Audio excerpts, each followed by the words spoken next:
I always wanted to build the kind of company that I wanted to work in, the kind of company culture that I would want my kids to work in. So early on, I worked really hard to write out what I believed would be a great set of core values for my company culture, and ones that I could share with my team and get everybody to buy in. And I got my list as clear as possible so I could articulate them during team meetings, because I knew if I wanted them to stick, they were going to have to hear me repeat them over and over again. But after a while, I realized there was a big problem with this strategy, because I was telling everyone what I wanted, but I had no clue what they wanted. So one day I decided to change things up and do something different. And I sat down with my team and we put the names of our highest performers up on a whiteboard. The names of people that we felt we would love to duplicate if we could. And we wrote down everything we loved about them and why. And we shared what we thought made them so incredible by describing their personalities and their behaviors and the traits that described why they were such high performers. And we came up with this really long, cool list of ways to describe this perfect person.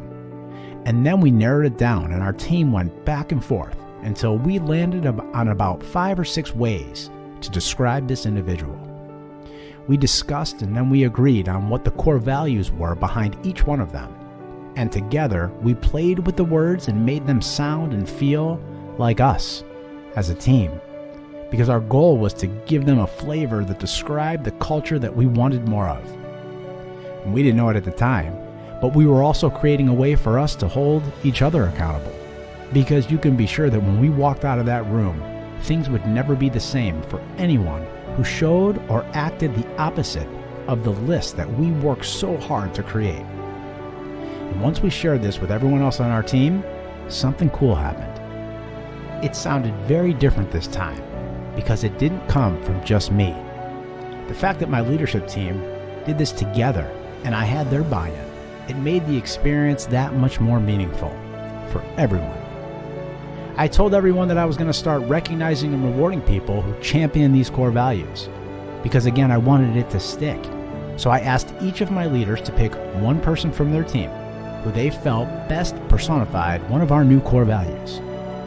And we stood up in front of our entire team and we highlighted one person who did something during the month that best described the core value that we wanted more of. Because you see, talk is cheap.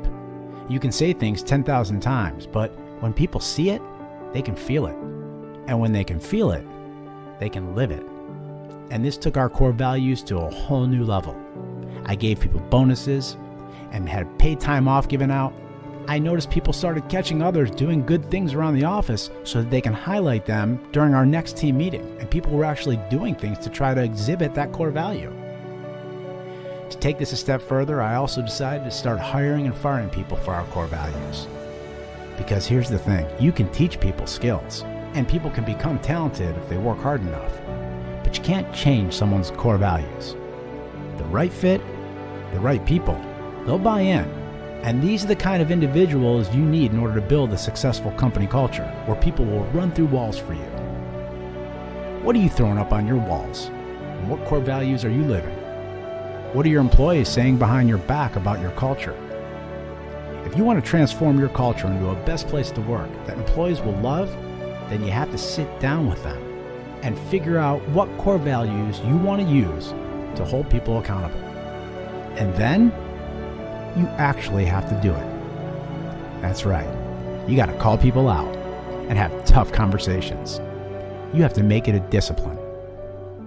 If you want a top workplace culture, then start hiring, firing, recognizing, and rewarding your team for exactly what you want. And who knows, if you're one of the few, you might just get it.